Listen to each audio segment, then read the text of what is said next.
principal of this arts college, Professor of Indonesia, Professor Chandru, head of the department political science, Professor Lavanya, Professor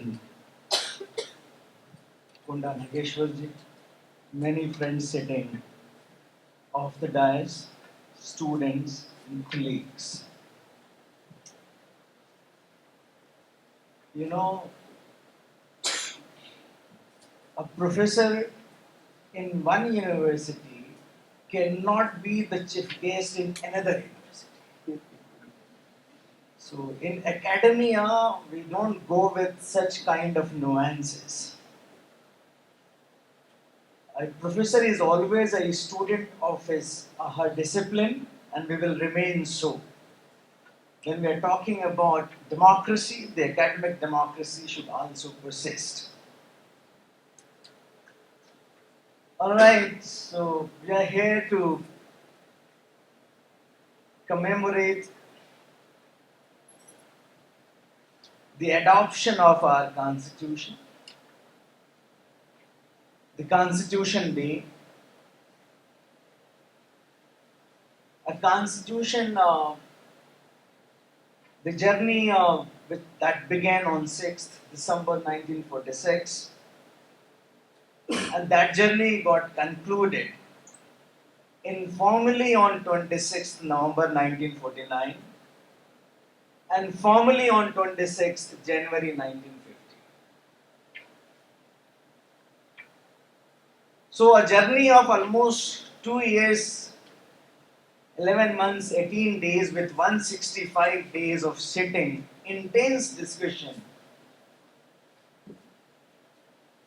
Our constitution makers, around some 299 we began with and ended with some 284 signatures on the draft of the constitution.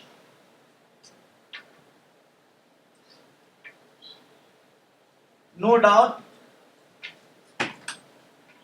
when Indian Constitution was adopted, we could not have imagined that their kind of big technology around us that could be shaping our life, our freedom, in a more substantive way, the way it is shaping today. So if I'll simply say that, how many of you would have really thought of Amazon 25 years back? Are you aware of an Amazon company? Amazon? Do you order something? Amazon, a big giant, which is providing a platform to us for buying and selling the goods and services. And for everything now we are dependent. Even my wife has to order lipstick, it has to go through the Amazon. And the other day my daughter was looking for a chocolate on Amazon. A company which has no shop of its own, but it has become the richest platform whose owner is the richest man of the world. We have never thought of that there will be Uber. You know that Uber and Ola? Everybody uses that nowadays. 25 years down the lane, forget about when the constitution was in making. A company which has no taxis of their own are running the biggest transport company of the world. So with poor investment, they are controlling the mind. We never thought of 25 years down the lane there would be a Google who is just like a god. आज क्या खाना है ये भी हम Google से पूछ लेते हैं. So for everything we go back to the Google. You know that it's just like in your hand Aladdin ka chirag, who has the answer of everything. Even what you are thinking in your mind, Google can predict, because You don't need to type your search items into the Google. You simply just click and Google will predict what is in your mind, which product you are going to buy. There is a new generation watching Netflix, Hotstar and everything. So imagine a situation, Netflix having some around 25 crore audiences, they are able to maintain their data. What kind of series you watch on the Netflix, Prime, and with the late hours what you do, they also maintains the data. Any day they are interested in exposing you, you are gone. Gmail, our life is too much onto that. iPhone, Tesla, Instagram, but just imagine anything. So our life is completely at risk. Somebody is controlling our mind. So before I'll go with some linking the constitution and the big technology, let me read some data. And then we will be easily able to connect that where can we fit in the provisions of our constitution to hold the big Leviathan accountable. And big Leviathan is big technology. Far more powerful than the state which you read, discuss, understand every day in your political science classes.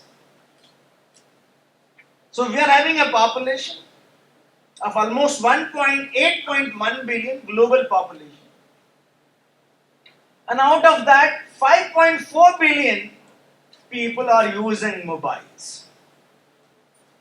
We can't live our life. You know that it has become a new pet. So earlier we used to have, in fact nowadays, ek billi honi chahiye. So bigger cat is now the mobile. We can't leave that. So almost 68% population of the world are using mobile, smartphone. So what we do on mobile? We use internet. Almost 64% of the global population are using internet. And what we do on internet? Should I tell you? Only 32% people uses internet for information. But rest of the other populations use internet for entertainment, for gaming, for social media, for connectivity. And you know that if you will calculate your life every day, that on every 15 minutes you are going back to your mobile. On an average, I am talking about 1.4 billion populations are going back to their mobile unknowingly, without any reasons. But you have no control on your fingers. You have mobiles, what the mobile is doing in the pocket. Again in 10 minutes you will come, somebody has come up. We are a generation who want to remain connected globally. And you know that on our mobile we uses almost 9 million applications. 9 million applications. And 98% applications which are available are there free of cost. So when you are using internet or using your applications free of cost, means the companies what they are gaining. You are not paying anything for Spotify, for Amazon Prime, for Netflix, for all the application WhatsApp. You are not paying anything. You are simply going to the Google Play, downloading it. So you are using it free of cost. Then what is the revenue model for the companies who have invested billions of amount in making those applications? You are using means there is something at cost. You are connected across the world free of cost. Whether that freedom is without cost. What are you getting in return? What the companies are getting?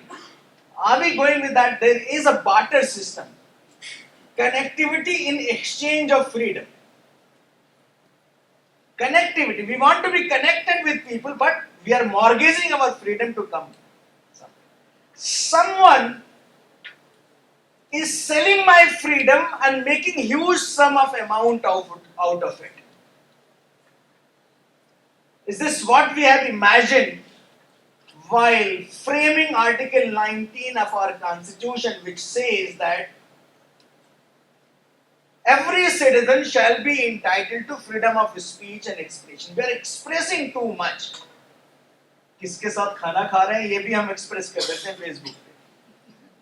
We don't do that. Can we do in our real life and distributing our photographs to our fellow friends? See, we have gone to this restaurant. See our photos. But on virtual platform, we upload everything. We are sad today, we will upload. We are happy today, we will upload. Everything. Somebody is storing your data. Somebody is trying to make sense out of that data. We will come to that point very soon.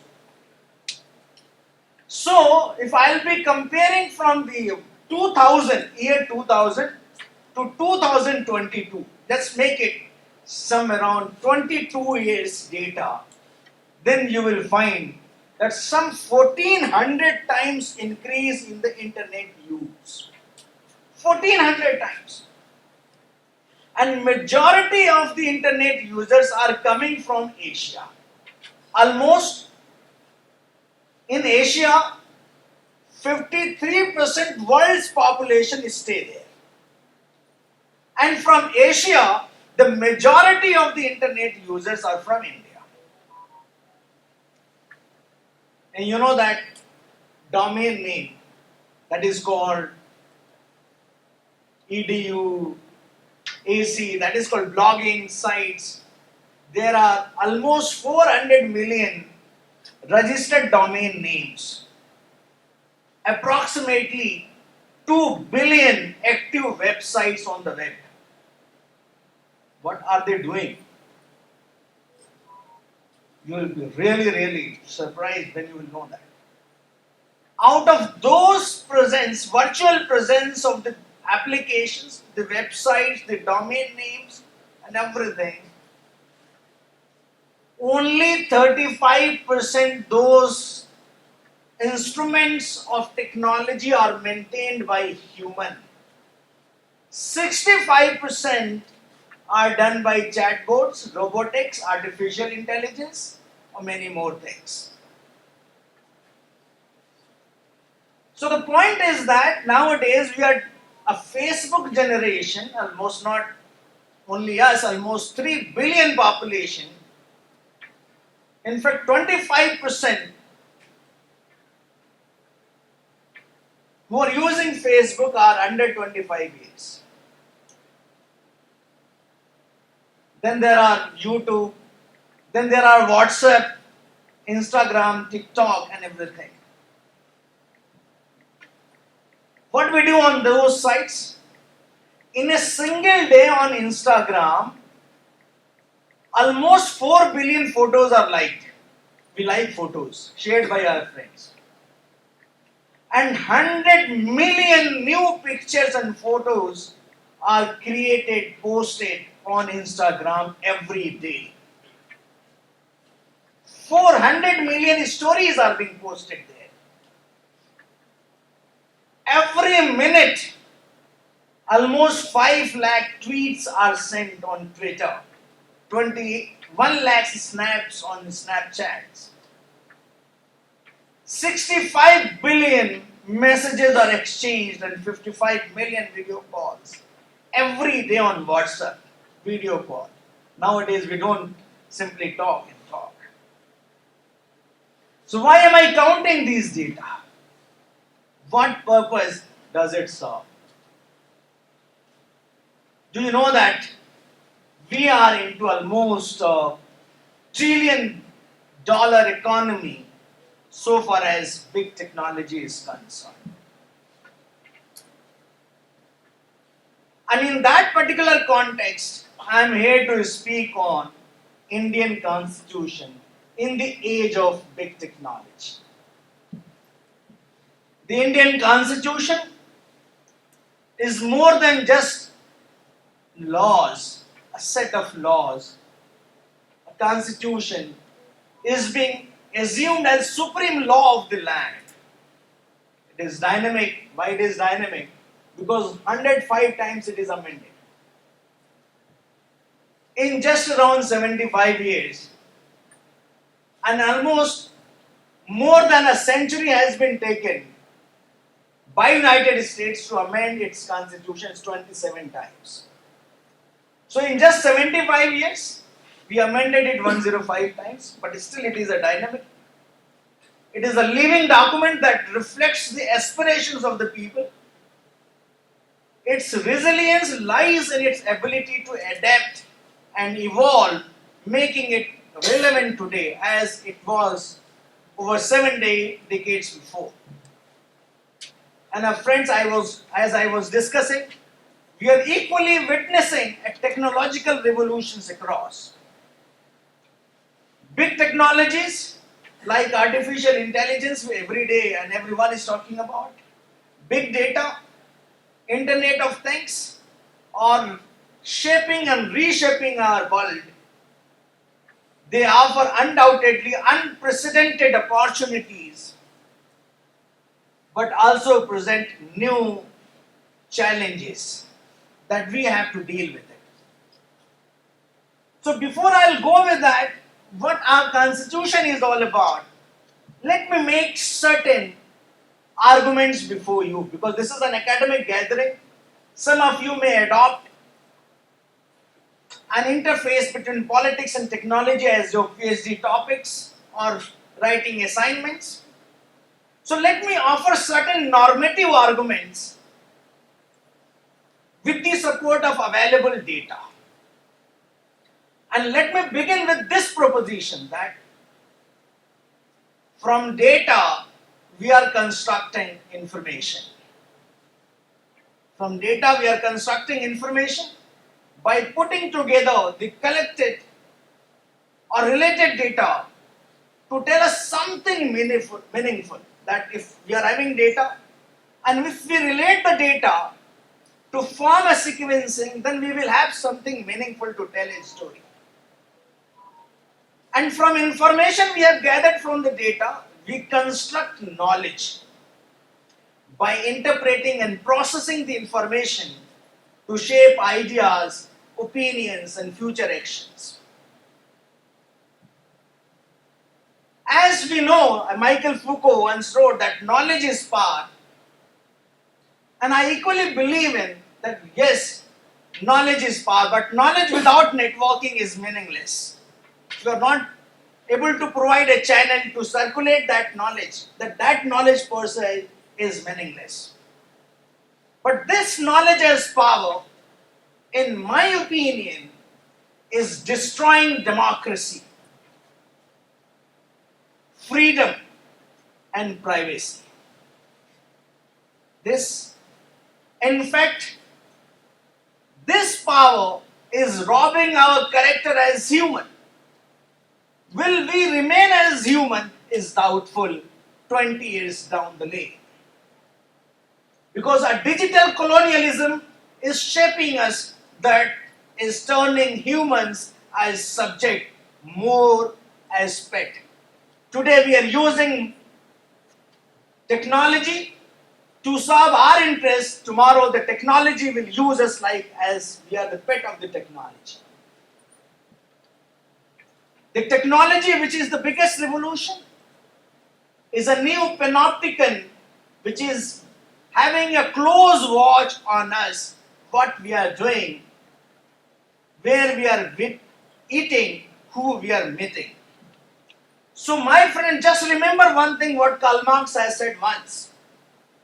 And Karl Marx said a very popular statement by him, a powerful statement, that the philosophers have only interpreted the world in various ways. The point is to change it. Karl Marx said it. But what the technology people are saying, and let me quote Tim Berners-Lee, who is the inventor of www, World Wide Web. He is saying, we are not analyzing a world. We are not analyzing a world. We are building it. They are building the world we are living in.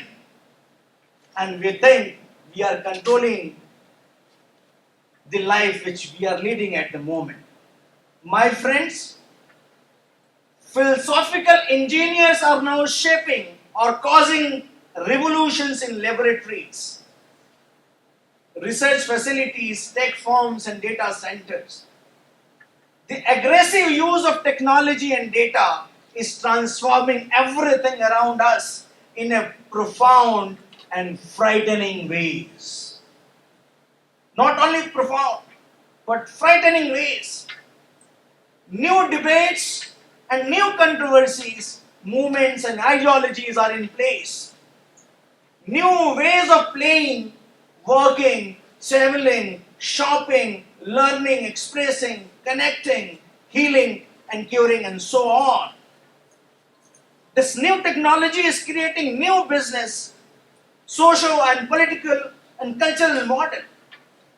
My friends, you will be surprised to know that nowadays facts are twisted to suit the theories.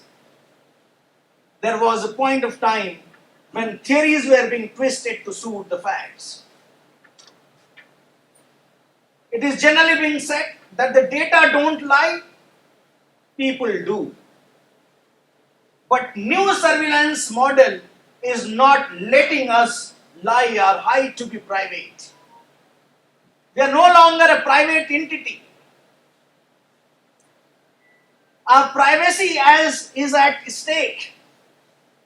Anyone, any small ruffian, an age of 14 years, can manipulate our life so easily. If they know the hacking tools, they can destroy our life. Not only our privacy is at cost, but vital questions of social justice, to which our directive principles, Article 39A and B, guaranteed, and many more provisions. Even the preamble which is guaranteeing that everyone will be ensured of social justice. The idea of social justice, the vital questions relating with social justice, including jobs, loans, housing, insurance, subsidies, scholarship, and affirmative laws and policies and schemes, are decided by algorithms. Believe me that there is a mass surveillance to snoop citizens. We are no longer a citizen, we are a suspect. Everybody is trying to know what we are doing. There are government agencies, there are tech firms, there are social media sites who are monitoring day and night. We are just as a suspect. Our identity as a citizen of a country is at stake. And because as a citizen you are entitled to certain rights, but once you are a suspect, you are not entitled to any rights. Your phone calls, your emails, your social media accounts, your chats, and the biometric monitoring using CCTV, finances, credit cards, everything is being monitored.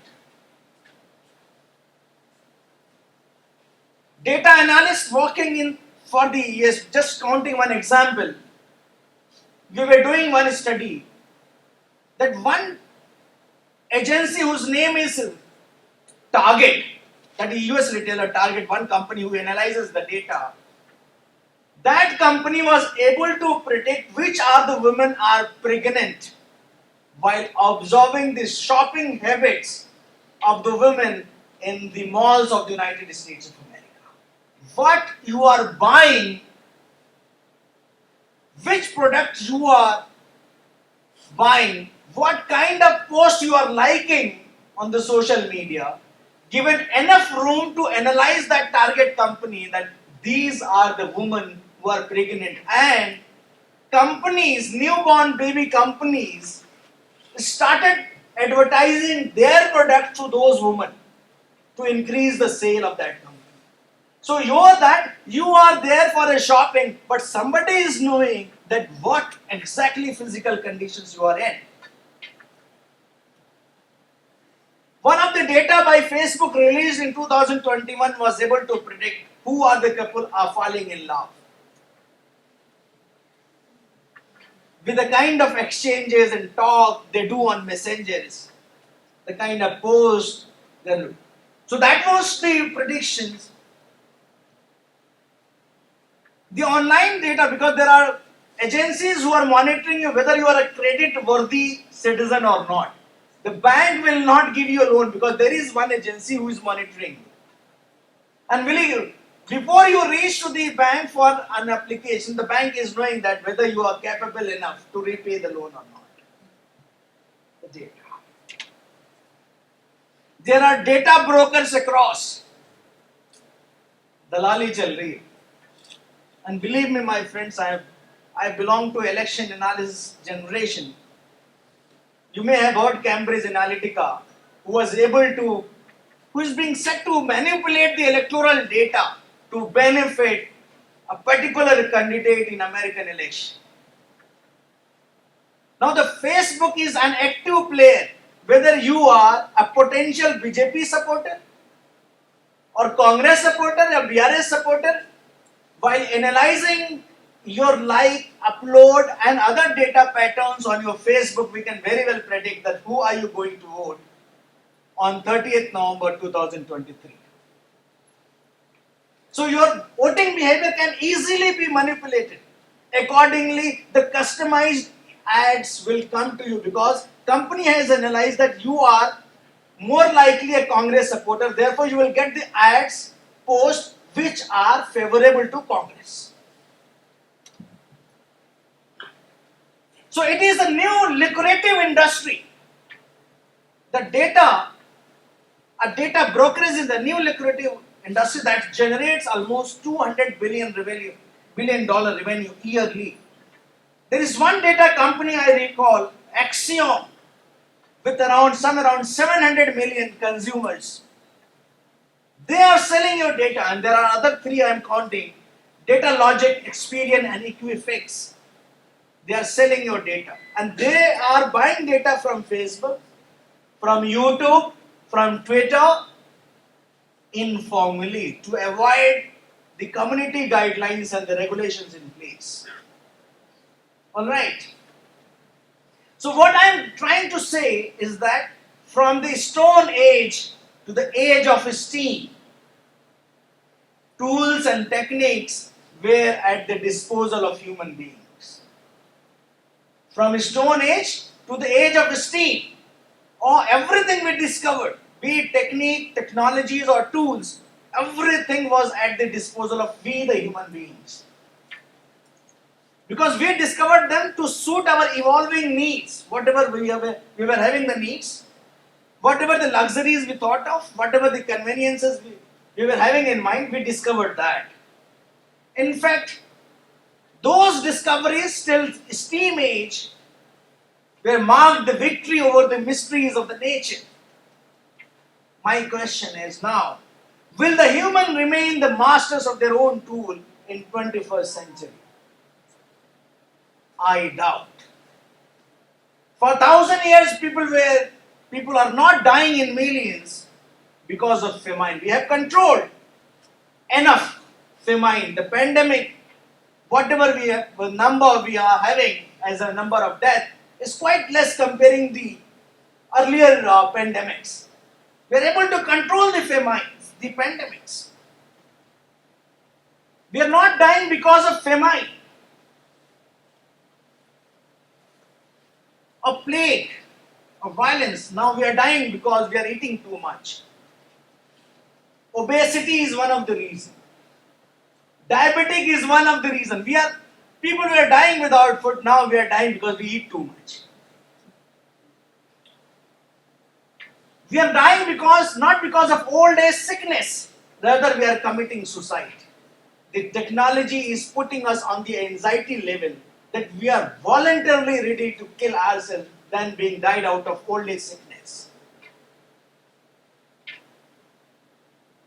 Nowadays, the new goal of the contemporary technology, the big giants. We want to be immortal because we are evolving technology, new technology every day. You will find a day will come when a person of 200 years age walking on the road.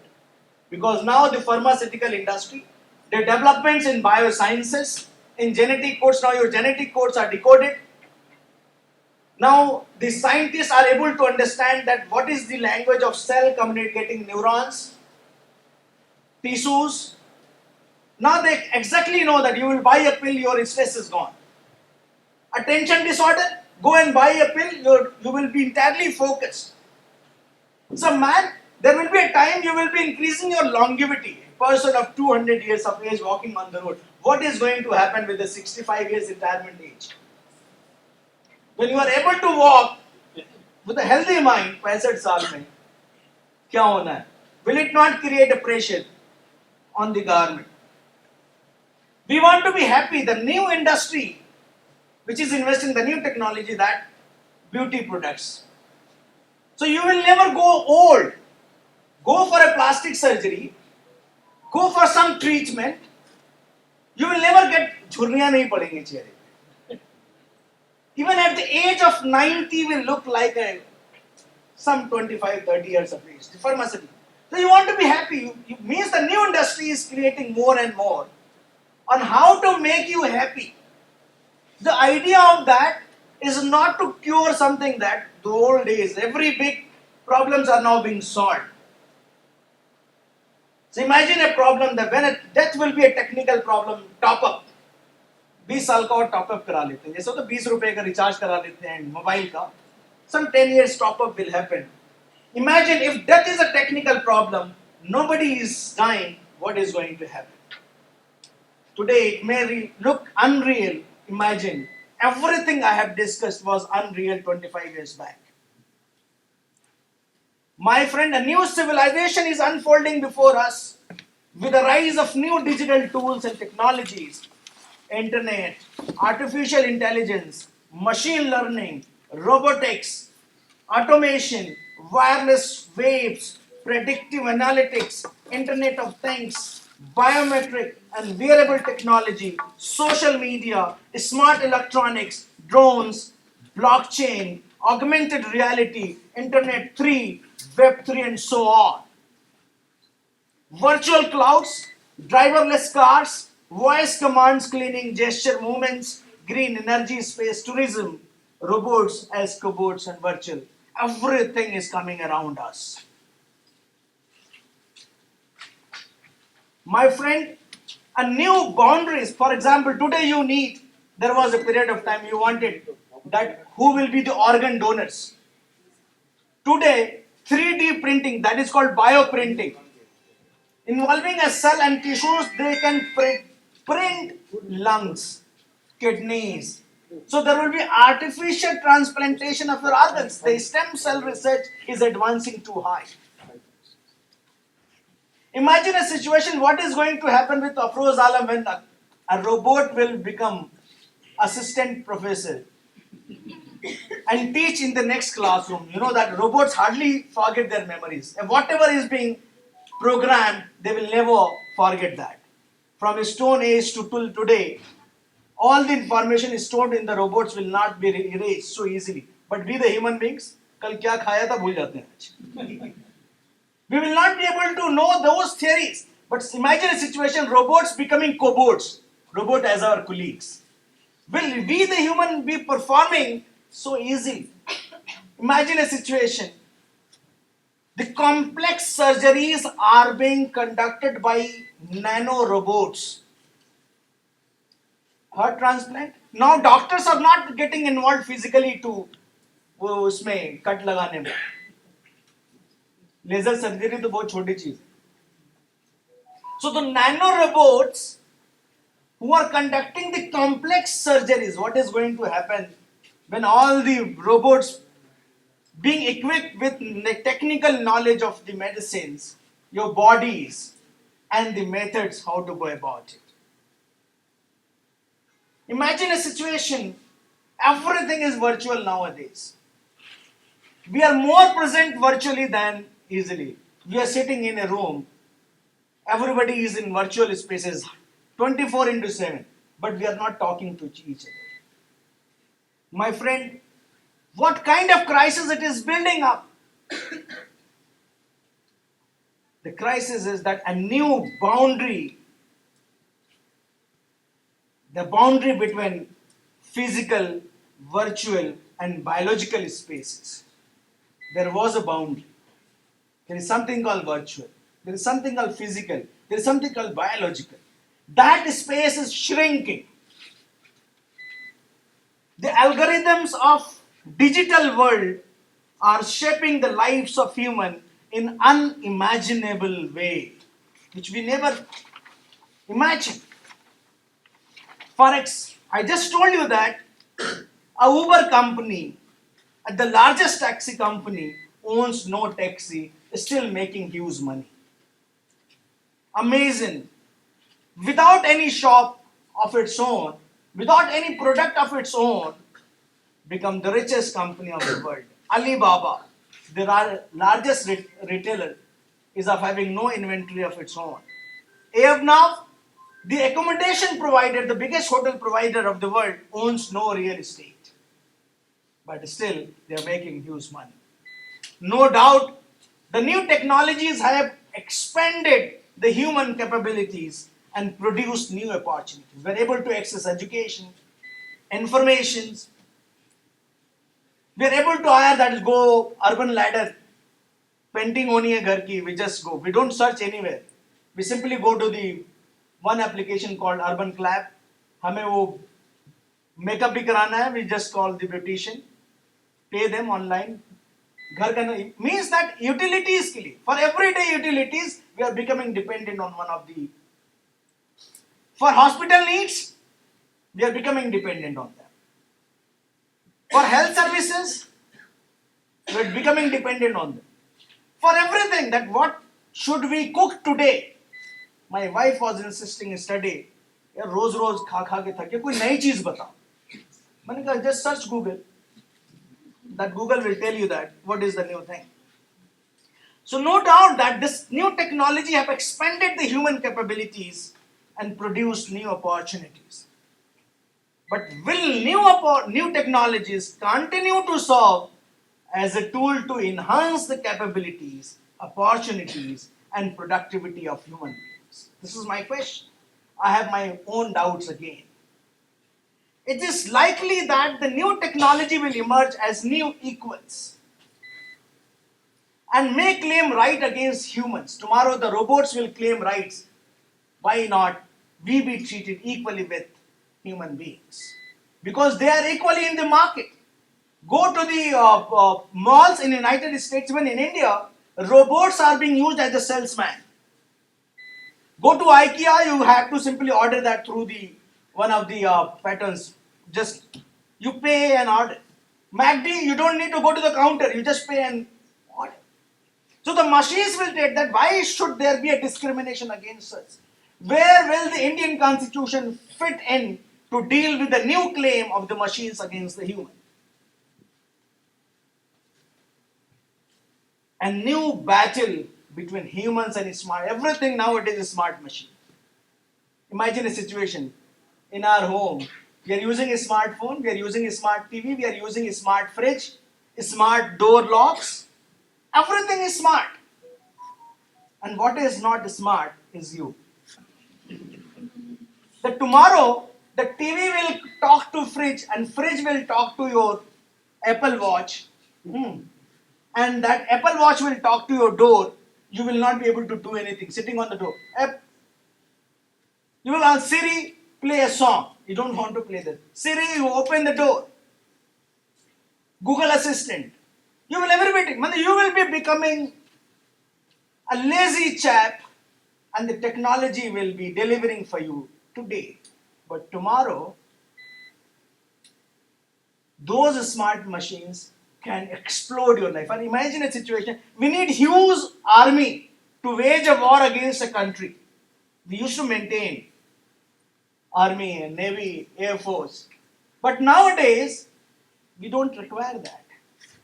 Just feed the that is drones with biometric details, it will exactly hit the target. You don't need to maintain huge police army to hit the target. A small drone of a micro size will reach out through the target with greater precision than we the human beings carrying the gun. Now that drones are being used to carry your medicines or health in the remotest location, that is also a development. So a new battle line is going to be drawn between humans and machines. Cyber warfare will destabilize the world. Small actors can cause world wars. They can hack the data. For example, the new blockchain and the cryptos are coming. A small group of actors may defeat the superpowers with their logic bombs called malicious software codes. Because now everything is digital. So one virus coined by a 114 years guy with a smart intelligence can hack the security codes of the United States of America. And that actually happened. There was a regular attack on the nuclear plants of Iran by those smart players looking at what is happening. So digital technologies are fast becoming greatest necessity. We cannot live without it.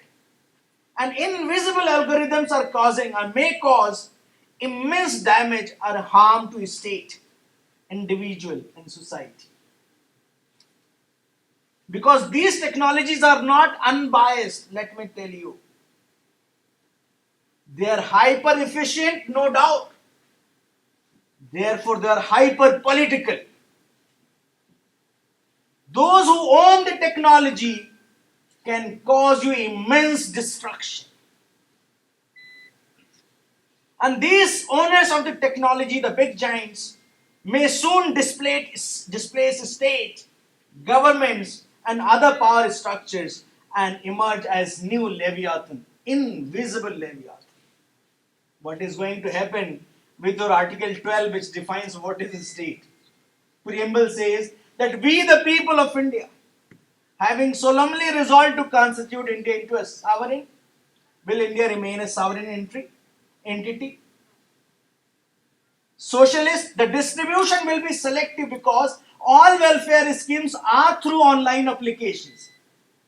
In one algorithm can tell you that the people with surname of Srivastava should not get the scholarship. They can be easily excluded from the distribution of the scholarship.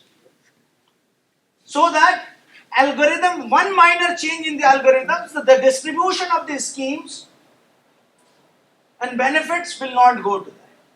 Because everything is becoming digital on the automation days. Where do we stand? Article 19 is all about halal. Do we have rights? We have rights against the state. In our Indian constitution, negative rights are there because the state cannot do this.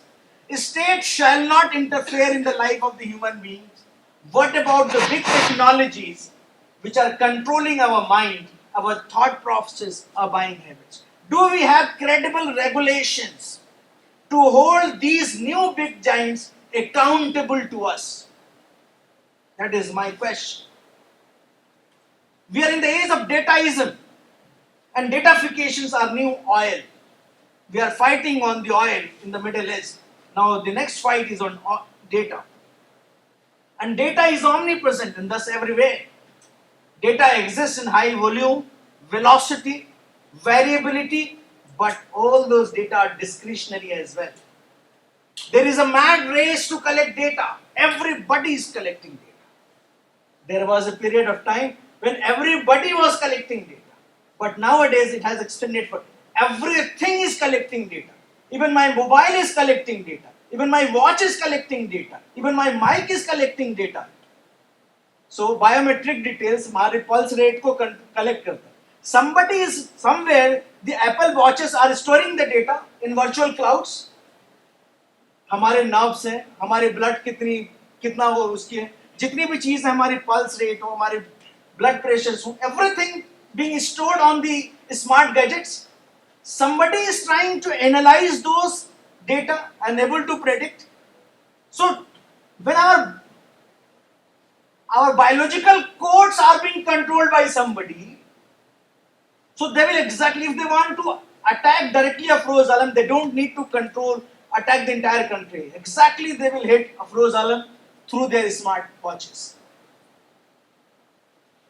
So the point is that almost there are 50 billion internet enabled smart devices around us. 50 billion. And they are collecting data. And this collection of data is creating new imbalances. And this new imbalances is all about data gap. On the one side, there are data brokers having monopoly over data.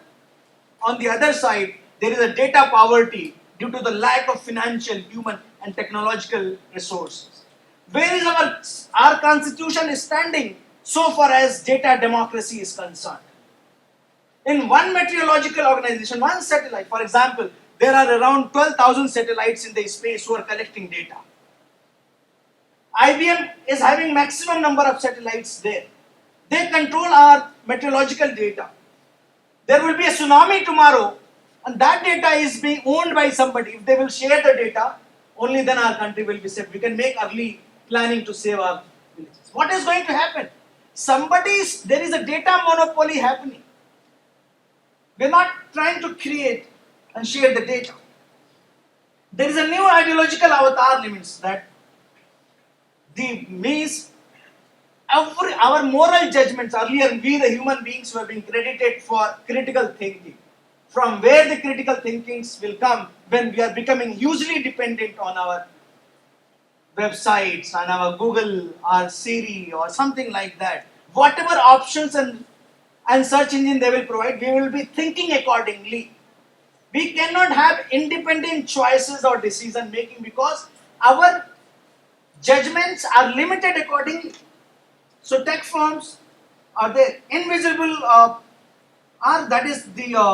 the invisible algorithms are set to transform the human's life in totality, including our right to life, liberty, security, rights, decision making, our citizenship and belonging. My friend, our privacy is at stake. Our happiness is at stake. Our freedom of thought, which is being guaranteed in our constitution, is at stake. Freedom of movement. The right to privacy, which was once made fundamental rights in Puttaswamy case of Supreme Court in 2017, is also at stake. Because of the obsession to collect data by tech giants. And those obsession is not expanding human capabilities and opportunities, but they are also causing unimaginable harm intellectually and politically. So we cannot stop this invisible leviathan. All we need is collective reimagination. What we can do that? Now everything is being discussed. All we need, we as human beings, as a collective reimagination, fresh intellectual, moral and political framework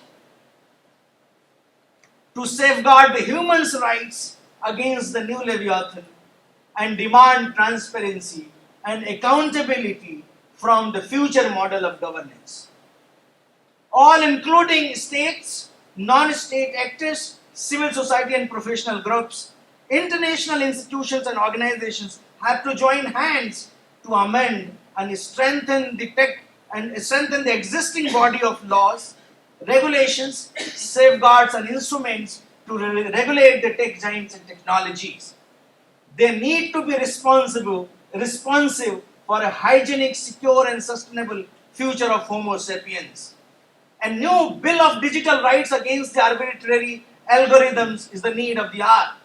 We also need to smash our echo chambers, claim autonomy of our opinions, inculcate the habits of critical and creative thinking, carefully monitor the tech giants, bots and robots, algorithm and regulate the anarchic autonomous industrial model. My friend, we need to work more closely Only then we will be able to protect our privacy, freedom. We need accordingly changes and amendments in our constitution so that our freedom of speech and expression should become meaningful. We need to have certain provisions in the constitution which can overcome the data divide. We can equally create new balances of right to education, because right to education cannot be fairly equal when digital divide is high, because we are becoming more technology generation. There is a need to right to equality on the virtual spaces. In physical spaces we have enough. Now that to avoid discrimination on virtual spaces, we need just laws. We need the right to livelihood. We need justice and legal system in place to make our constitution more meaningful. And my friend, at the end of it, I thank you all for your attention and participation in today's discussion. Let us move forward with the optimism, ensuring our journey through the digital age is guided by the ensuring right of our constitution. Thank you everyone for listening. Thank you.